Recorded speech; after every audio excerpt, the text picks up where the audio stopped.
No, I This meeting has been adjourned. and reconvened. So we're going to fulfill our promise here, and we're going to transition from what we were talking about transformation last week. And this is such an important topic, and this is something that gets completely underlooked and underutilized when it comes to making change in our life, and why often most people fail at making real sustainable change. So let me say this, though. It's great to be back. I mean, in spending some time with you, Gail, because this truly inspires me to be able to share and bring value and give people what they need in them making what we call that transformation. And the transformation game versus the weight loss game. And it doesn't have to be about health, doesn't have to be. But since we're sort of known as some of the experts in health and fitness and wellness, like, let's just keep that trend going. Wow. And That I could be in the same category as an expert. You start to assume the people that you hang around with, right? So I'm going to assume that Coach Steve Trzek's decades of experience in health and wellness are transferring into me, and I'm really enjoying the life and the journey that we're on together, Steve. So, thanks for being here. Thanks for giving of your time and energy to inspire. We talk about motivation pushes.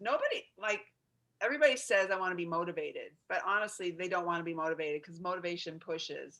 Inspiration pulls. So when we share inspiring stories or results of things that are going on in our life, and today we're going to talk about integrity, it pulls people in that are ready to hear the message that's being constructed. And we don't really construct messages. We had like a 5-minute conversation. So let's talk about personal integrity, Steve. You've taught so many promise keepers the value of what it means to be integral.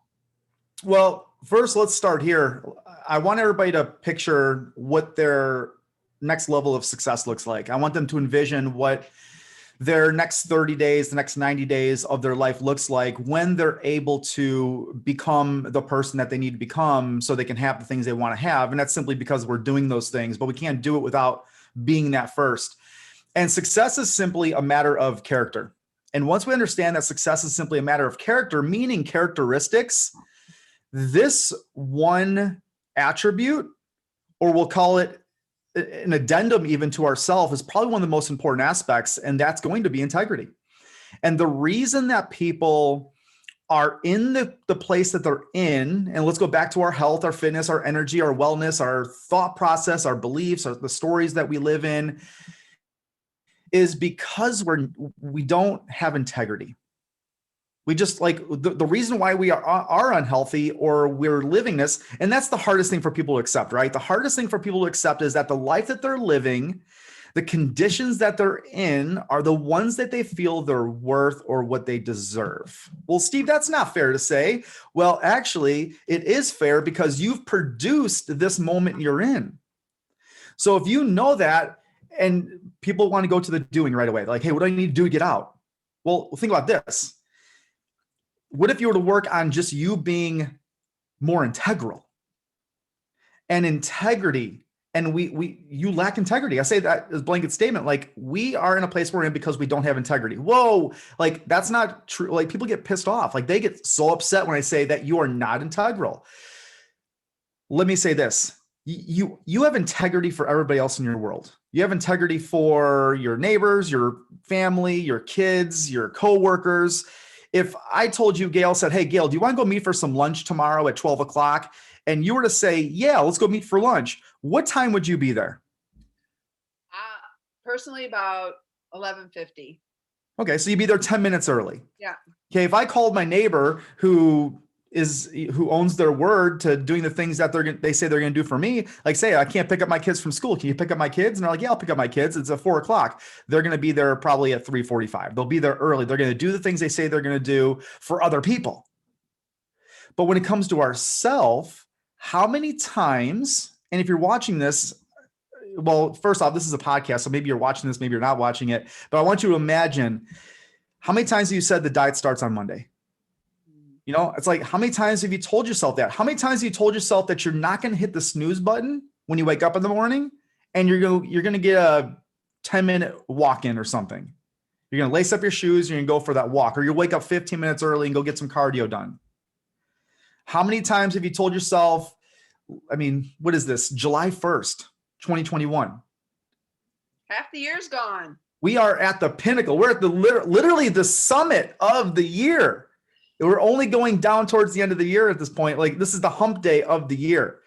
How many times have you said 2021, this is my year. This is where I'm going to make that commitment. I'm going to change my life. I'm going to go to the gym. I'm going to, follow my nutrition plan. How is that working out for you? So we have integrity for everybody else. We just don't have the integrity for ourselves. And so let's put more clarity to that, Gail. How would you define personal integrity? Well, what I've learned and applied in my own life over the last 14 months is doing what I say I'm going to do, when I say I'm going to do it, even when nobody's watching. And I can relate that to the winning streak I have. So the winning streak of 439 days of consecutive movement, there has been times where I realized at 10:30 at night, I still need 20 minutes to go. So I had a decision to make at that point. Nobody's there. I mean, my husband's here with me, but nobody's like there saying, all right, get down and give me 20. It's been my decision, because when nobody's watching. And so that's been a really great and powerful philosophy that I've applied in my life in the last 14 months, Steve. In case anybody missed that, 439 consecutive days of honoring yourself to your personal word in movement and moving your walks, your run, I mean, whatever that you've committed to. That's incredible. And I want people to really sit and reflect on that. And I want to ask a question, and I want people to think about this. How many times have you violated your word to yourself? Think about that. Because if we're not self-integral and we don't take responsibility to the commitment of honoring our word to ourselves, nothing that we do moving forward is going to be sustainable. I mean, think about it. There are thousands of books in Barnes and Noble. There are thousands of courses that you can go take that are going to tell you what to do. You go online, you go into Amazon, there's going to be tens of thousands of reading materials of what to do. But if you're not from a place of identity, that of a person that's going to be integral to themselves, then the doing is not going to be consistent with what your subconscious identity is. So integrity actually is our number one core philosophy or value in our PKC, which is basically stands for Promise Keeper Community. Like, that's the number one thing. That's what we track. We have a habit tracker that positions you to be a promise keeper, which is just a fancy word for being self-integral. So think about that. So let's talk about that a minute, because, people are listening and they're going, well, what's a promise keeper? And what does that have to do with being integral? Well, like Steve's been suggesting, you make a promise to yourself, and it's the small commitments. We talk about this all the time. It's not redoing everything in your life. It's taking one thing. I took movement as one thing, and I did it over and over and over again. And there's a lot of things in my life I've made promises to that my winning streak hasn't expanded. It's like, I messed up there, but that's okay, because that's what it's for. So the small commitments, maybe it's drinking water, maybe it's not hitting the snooze button. It's the things like that you can do, and you compound that over and over, and you build that habit for yourself. Now you're getting a little more confident of like, what can I do next? If I can do this small thing over and over again, that felt pretty great. So now what can I do next? So Steve, Yeah. we have let's get into this because I think this is going to take some time. There we always go with a question. And I want to ask you what is the most common question you get? So you've talked to people, you've had conversations about integrity, and then they go, well, they like, what's the most common question they'll ask you around that idea of integrity? Yeah. Once they understand what true personal integrity is and how they benefit from it, and what it's been costing them not to be in personal and self integrity, that's real simple. The question I get most often is, well, how do I become and how do I live 100% integral in my life? And that's the question. People are striving for that perfection. And perfection's a fallacy. Like we've all heard, like we're not striving for progression, we want to strive for progress. And believe it or not, if I'm going to be vulnerable, like there's a secret of mine. One of my secrets is like I'm not living in integrity 100% of the time. Like that's just part of us as human beings, is that we sometimes fall out of integrity. But most people, they collapse. They sort of fall apart. And once they don't do something they told themselves they're going to do, they just continue not doing it. And they start telling them, well, see, I told you I couldn't be committed. See, I told you that I can't honor my word. See, I knew I didn't have what it takes to, do this, or this. But it's all about awareness. And if I'm going to answer this question forthcomingly, it's going to be, the key is to know when you are out of personal integrity and to clean that up as quickly as you can and then get back into integrity. So we're never going to live in 100% integrity, but we're going to live in it most of the time and just get back into it. So how do I, like, is there a key to getting back into it? Like, oh, I know I messed up. So how can a person stop the negativity that they're thinking about themselves in order to pick themselves up and move back into integrity? Well, most people are going to go to, hey, tell me what to do. Tell me what to do to get out of integrity. Instead, we have to ask ourselves, like, who do I need to be? Who do I need to choose to be to create that discipline? So here's a question you can ask yourself, and this is going to help corral the thought that you can put around that. And it's, what would it do for me when I have that much discipline for myself when no one else is holding me accountable to it? So what does that do for you when you have that discipline? And then it goes back to commitment. Goes back to it from the ways of being committed to get you back into integrity. And what's interesting is people are going to say all the time, like, I just lack the confidence. I'm just not confident enough to be almost self-integral. But it's a loop. It's an integrity loop that goes around. And it's real simple. People say, well, how do I increase my confidence? Well, confidence is the habit and process of keeping the word you make to yourself. How people fall out of integrity is because their expectations are set too high. They think that in order to be integral, I have to go run 5 miles today. But instead, what if it was you were going to walk around the block or run a quarter mile? So it's the small things that seem almost insurmountable, and they're so simple to do, it's almost impossible not to do it. Steve, I was thinking about the post that you made around your last 90 days and running your commitment to running a mile, that small commitment. And And I was thinking to myself, because over the course of this last 90 days, I've run 4 1-mile stints.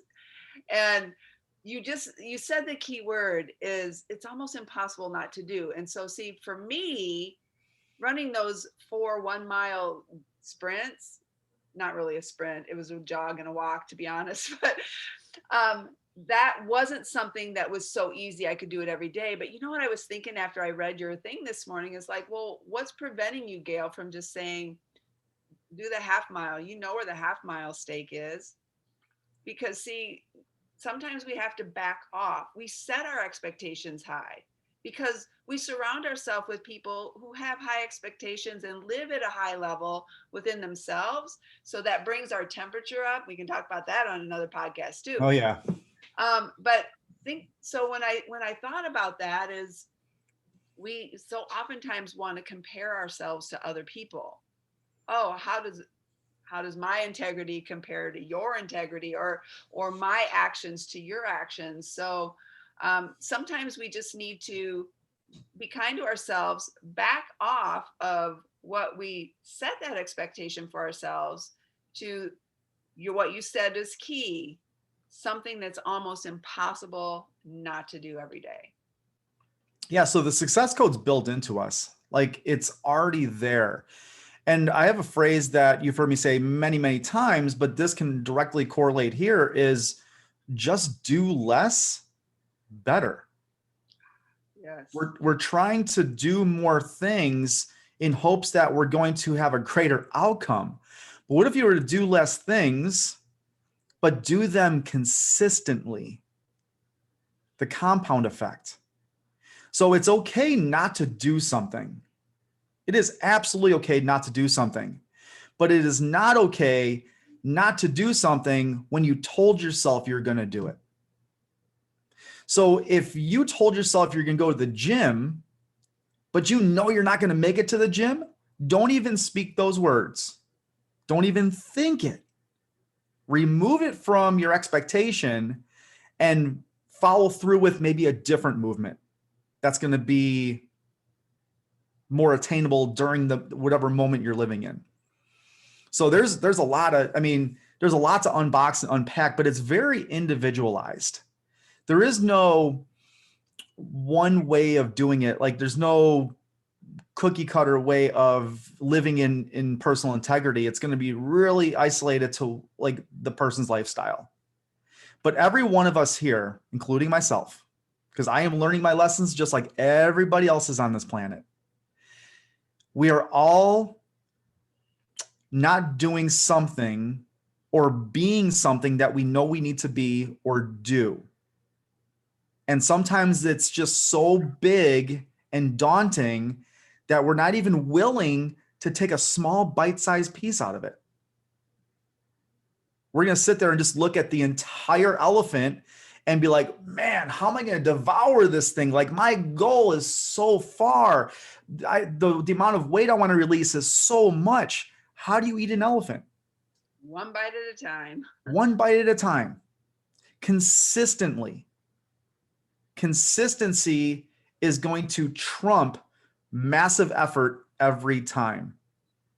So the takeaways I would say here are going to be, first, what could you do less of better? And the question I want to leave with folks here is, who are you? Who are you being when no one is watching? Who are you being? I can sense the feeling, because even within myself, I'm growing every day too. 61 years on this planet. Who am I being when nobody's watching? It's a big question. So again, to reiterate how we started, just think about the success that you truly want and ask yourself, like, what do you really want? Maybe that's not clear. Success is simply a matter of character. Success is not from doing more things. It's about being. Maybe it's being less more consistently. you know, recently you challenged me to write down some things and ask myself questions, the same question every day, 10 times a day for 10 days. And it all has to do with, so I just picked this off of my lamp because like there's one on my computer, there's one here.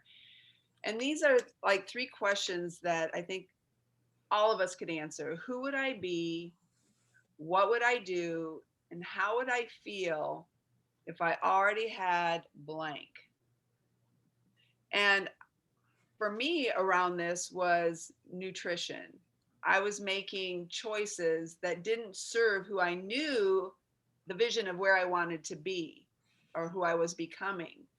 And so when I see this and I ask myself these questions, it's just a reminder. It's in front of me, and it's a reminder to to just take my attention away from what I was going to do, the food I was going to choose, to back to, how would I feel if I already had blank? Who would I be and what would I do? I would not choose that. So it's helping me to be integral with myself, Steve, to ask myself these questions. And thank you for always, challenging, seeing the best in people. If you and I'm just gonna, we have about 50 seconds to go here, and I just want to say, if you want to be, show me your environment, I'll predict your future. Show me your habits, I'll predict your future. And there's one more, Steve. What is it? Habits, environment. There's one more. Anyway, that's what I'll tell you. If you have a desire to become, choose who you want to become, and then find people that are living in that lifestyle and that place, hook arms with them and go Mhm. for the ride. Yeah, we're going to have a much more detailed and extensive conversation around all this tomorrow at 5 p.m. Central Standard Time, 6 o'clock Eastern Time. And it was originally exclusive for our Promise Keeper community and for the transformation method participants, but I'm opening it up to anybody that wants to join us in the conversation. If you have questions, bring the great questions. If you want to sit on the sideline and watch and observe, by all means do that as well. But I want to open up that invitation so that you can just come sit and, sort of try on our environment, our community, some of the energy, some of the frequency that we have. And I assure you, you're going to enjoy it. You're going to enjoy what we talk about, and how we really dive deeper and peel back some of the layers through this really essentially a coaching program. So Gail, I appreciate